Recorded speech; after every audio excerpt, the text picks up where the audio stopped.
হুম, কালীঘাটের ময়না সত্য কথা কয় না, বুঝে গেল দিল্লিও। দর্শক দেখুন, আজকে দিল্লিতে নীতি আয়োগের যে বৈঠকটা হয়েছে, যেখানে এই রাজ্যের মুখ্যমন্ত্রী মমতা বন্দ্যোপাধ্যায়ও অংশ নিয়েছিলেন, কিন্তু সেখান থেকে বেরিয়ে কি বলেছেন সে তো আপনারা দেখেছেন। আমি আজকে দুপুরেই একটা ভিডিও করেছি।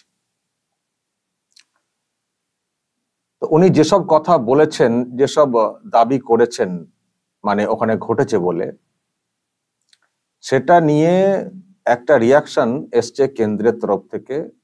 সেটা হচ্ছে এটা, পিআইবি ফ্যাক্ট চেক বলে এটা পোস্ট করা হয়েছে। মুখ্যমন্ত্রী যে ওখানে বলেছেন, আচ্ছা মুখ্যমন্ত্রী কি বলেছেন এখন আরো একবার আপনাদেরকে শুনিয়ে দিই, তারপর আপনাদের বুঝতে সুবিধা হবে যারা ওটা দেখেননি। আরো কেলো হয়েছে দিল্লিতে এইসব কথা বলেছেন, কিন্তু দিল্লি থেকে কলকাতায় ফিরে এয়ারপোর্টে নেমে আবার যে ব্যাখ্যা দিয়েছেন, সেখানেই কার্যত ধরা পড়ে গেছেন যে উনি দিল্লিতে মিথ্যে কথা বলে এসছেন। আমি সব দেখাবো আপনাদেরকে। আগে শুনুন ওই নীতি আয়োগের বৈঠক থেকে বেরিয়ে রাজ্যের মুখ্যমন্ত্রী কি কথা বলেছিলেন, কি দাবিটা করেছিলেন তার সঙ্গে ব্যবহার নিয়ে। আমি দর্শক আপনাদেরকে আগে সেটা শোনাই। কিন্তু আপনাদের পরিষ্কার ভাবে বলছি, আপনারা বাজেটে আমাদের বঞ্চনা করেছেন, আপনারা বাংলার সমস্ত উন্নয়নের প্রজেক্ট বন্ধ করে দিয়েছেন, আপনারা বিরোধী দলের কোন রাজ্যকে কোন সুযোগ দেন না, এবং আপনারা আমাদের 3 বছর ধরে 100 দিনের কাজ বন্ধ, প্রধানমন্ত্রী আবাস যোজনা বন্ধ, রুরাল রোড যোজনা বন্ধ, সমস্ত কিছু বন্ধ করে রেখেছেন। এমনকি ফুড সাবসিডি পর্যন্ত দেননি। আমরা 1,71,000 কোটি টাকা পাই লাস্ট ইয়ার পর্যন্ত। এই বাজেটেও কিছু নেই, শুধু জিরো। এইটুকু বলার সাথে সাথেই আমার মাইকটা স্টপ করে দিয়েছে। আমি বললাম, why you discriminate, why you stop me? I am only attending. You should be happy for that. Instead of that, you are giving more scope to your party, your government, and you only me on behalf of opposition, only I am there, and you stop my mic. আপনি আমার mic বন্ধ করে দিচ্ছেন। আপনাদের এই বঞ্চনা আমি মানি না, তাই মনে রাখবেন আমি চললাম। বাংলার কারণে সব রিজিওনাল পার্টি কা ইনসাল্ট। এই কথাটা উনি ওখান থেকে বেরিয়ে বলেছেন, আর তারপরেই এটা পোস্ট করা হয়েছে কেন্দ্রের তরফ থেকে যে বাংলার মুখ্যমন্ত্রী সত্য কথা বলছেন না, মিথ্যে কথা বলছেন, মিসলিড করছেন, মিসগাইড করছেন। এইরকম কিছুই হয়নি। উনি কথা বলেছেন, এইরকম কিছুই হয়নি। দেখুন, এই যে পয়েন্ট করে করে যে রয়েছে না, শুধু মানে বলা হচ্ছে যে একমাত্র উনাকে জাস্ট ঘড়িটা দেখানো হচ্ছিল, মানে টাইমটা, মানে প্রত্যেকে তো টাইম ভাগ করে দেওয়া হয় যে এত মিনিট আপনি সময় পাবেন, এর মধ্যে আপনাকে শেষ করতে হবে। জাস্ট ঘড়িটা দেখানো হচ্ছিল, এমনকি একবারও মানে বেলও বাজানো হয়নি। যেটা হয় দেখেন না প্রোগ্রাম, এই বিভিন্ন যেমন টিভি প্রোগ্রাম হয়, টাইমটা ওভার হয়ে গেলে অনেক ক্ষেত্রে বেল বাজানো হয় বা কাউকে একটু মানে বোঝানোর চেষ্টা হয়। এখানে নাকি বেলও বাজানো হয়নি, শুধু ঘড়িটা একটু দেখানোর চেষ্টা হচ্ছিল যে ম্যাডাম আপনার টাইমটা হয়ে গেছে, কারণ প্রত্যেকের সময় দিতে হবে, টাইমটা সেই মতো করে ভাগ করে দেওয়া আছে। জাস্ট এটা হয়েছে, কোনো মাইক অফ হয়নি, কোনো ওই রকম কোনো ফোর্স করা হয়নি, কিছু হয়নি। অথচ উনি বাইরে বেরিয়ে এসে বলেছেন যে মাইকটাকে অফ করে দেওয়া হয়েছে। তো ভাবুন এবার। এবং শুধু এই পোস্ট না, আমি দেখছিলাম কেন্দ্রীয় যিনি অর্থমন্ত্রী নির্মলা সীতারামন, তিনিও বলেছেন যে এইরকম কিছু হয়নি, উনি মিসলিড করছেন। এবং মানে এটাও বলেছেন একটু সত্য কথা বলুন, সেটাও বলেছেন। তবে সেই জন্যই বলছিলাম যে দিল্লির মানুষও বুঝতে পারছেন কালীঘাটের ময়না আর বলা যায় না। এবার আমি যেটা বলছিলাম আপনাদেরকে, এ তো ওখান থেকে দাবি করা হয়েছে, কেন্দ্রের তরফ থেকে দাবি করা হয়েছে যে উনি ঠিক কথা বলেননি, মাইক অফ কিছু হয়নি, জাস্ট ঘড়িটা দেখানো হয়েছিল, বেলটা পর্যন্ত বাজানো হয়নি। কিন্তু দিল্লি থেকে কলকাতা এয়ারপোর্টে এসে আবার উনি কি কথা বলেছেন শুনবেন। এই প্রসঙ্গে ওনাকে মানে প্রশ্ন করা হয়েছিল তো উনি কি বলেছেন আপনাদেরকে একটু শোনাই, তাহলে বুঝতে পারবেন। ফেসে গেছেন, ভাবতে পারেননি যে কেন্দ্রের তরফ থেকে এত দ্রুত রিয়াকশন প্রকাশ্যে চলে আসবে। ভেবেছিলেন যে যা বলবো বাইরে কিছু কেউ আর বলবেন না, এটাই মানুষকে বুঝিয়ে দেব, বাংলার মানুষের কাছেও এইরকম একটা বার্তা দিয়ে দেব, নিজে একেবারে বিরাট প্রতিবাদী এইসব মানে শো করে দেব, ব্যাস শো বিজনেস হয়ে যাবে, সিন ক্রিয়েট করে শো বিজনেস হয়ে যাবে। হয়তো ভাবতে পারেননি যে কেন্দ্রের তরফ থেকে এত দ্রুত একটা রিয়াকশন ফ্যাক্ট চেক করে বলে দেওয়া হবে, পোস্ট করে, বা কেন্দ্রীয় অর্থমন্ত্রী বাইরে প্রকাশ্যে ফুটি ফাঁস করে দেবেন যে না এরকম কিছু হয়নি। আমি আপনাদেরকে বলেছিলাম আগের ভিডিওতে যে কথা বলছেন বাইরে বেরিয়ে এসে আমার তো বিশ্বাস হচ্ছে না। মুখ্যমন্ত্রীর কথা তো সহজে বিশ্বাস হয় না, যেসব কথাগুলো বলেন বা দাবি করেন।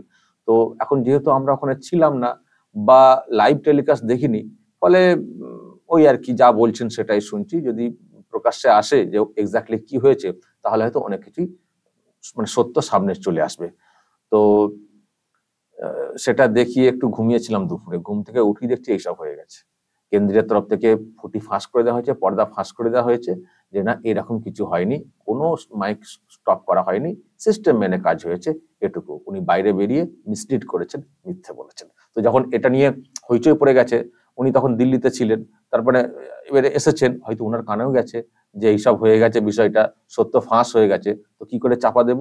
তো চাপা দেওয়ার জন্য কলকাতায় এসে উনি কি বলেছেন, ব্যাখ্যা দিয়েছেন, ঘুরিয়ে ফিরিয়ে উনি কি বলার চেষ্টা করেছেন, আমি দর্শক আপনাদেরকে একটু শোনাই, তাহলেই বুঝতে পারবেন। কালীঘাটের ময়না, দর্শক শুনুন। সুতরাং এই সবগুলো বলছিলাম, দেখলাম বারবার বেল বাজাচ্ছে।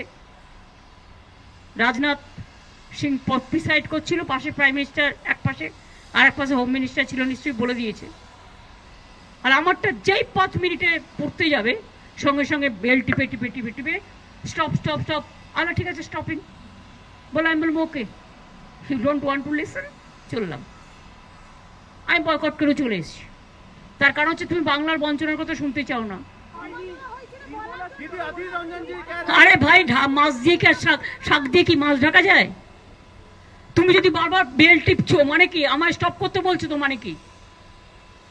হয়তো স্টপ করার সিস্টেম মানে ওইটাই। আমি বলছি আর তুমি বারবার কারো বেলা তো বেল টেপোনি, বারবার তুমি বেল টেপে বলছো স্টপ ইট। তো স্টপ ইট মানেটা কি? তোমরা তো ছিলে না ভাই ভেতরে, তোমরা জানবে কিন্তু সবটাই তো বিজেপি ছিল। থ্যাংক ইউ, চললাম। দর্শক শুনলেন, এখানে দিল্লিতে বললেন যে মাইকটা অফ করে দেওয়া হয়েছিল, উনি বলছেন বলতে বলতে মাইক অফ। কলকাতায় এসে বলছেন বেল টিপা হচ্ছিল, বারবার বেল টেপা হচ্ছে, বারবার বেলটা মানে কি, সেজন্য আমি চলে এসেছি। দুটো এক কথা হলো দর্শক, দুটো এক কথা হলো। ওখানে বললেন মাইক অফ, মাইক অফ করে দেওয়া কথা বলতে বলতে, সেটা একটা অর্থ বোঝায়, আর বেল টিপে টিপে বক্তব্য অফ করতে বলা সেটাও একটা অর্থ বোঝায়। আর পিআইবি যেটা দাবি করেছে, ওখানে দেখলেন পোস্টে বলা হয়েছে বেলও টেপা হয়নি, শুধু ঘড়িটাকে একটু দেখিয়ে দেওয়া হয়েছে, ঘড়ি টাইম ওভার। তো ওটাও তো এখনো যেটা বলছেন যে বেল বাজানো হয়েছে, বেল টিপে টিপে টিপে, ওখানে কি ঘন্টা বাজানোর জায়গা নাকি বেল টিপি যাবে? ওটা একটা জায়গা, ওটাও ওই রকম হয় নাকি? এই যে কথাটা উনি বলছেন এখানে এসে বেল টিপে টিপে বেল টিপে টিপে, এটাও বিশ্বাস হচ্ছে না, বরং ওই পিআইবি যে দাবিটা করেছে ওটা আমার বিশ্বাস হচ্ছে। ওই ঘড়িটা দেখানো, এটা যে কাউকে দেখাতে হতেই পারে, অনেকের অ্যাটেনশন তো থাকে না, কথা বলতে বলতে কতক্ষণ টাইমটা হলো তার দৃষ্টি আকর্ষণ করা। একেবারে যখন দেখা যায় যে হচ্ছে না, তখন হয়তো বেল টিপতে পারেন, কিন্তু এখানে বেল টিপার ব্যাপারটাও ছিল না, বেলও টেপা হয়নি। আর উনি যে বেল টিপাটা বলেছেন এখানে, ঠিক আছে, কিন্তু আগে কি বলে এসছেন, বলেছেন মাইকটা অফ করে দেওয়া হয়েছে। ওখানে বললেন মাইকটা অফ করে দেওয়া হয়েছে, এখানে বলছেন বারবার বেল টিপা মানে কি? এটা কি বোঝো না?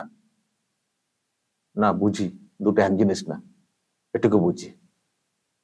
মাইক অফ করে দেওয়া হতে হতে সেটার একটা অর্থ, আর বেল টিপে টিপে আপনাকে বক্তব্য বন্ধ করতে বলা সেটা আলাদা অর্থ, দুটো এক জিনিস না।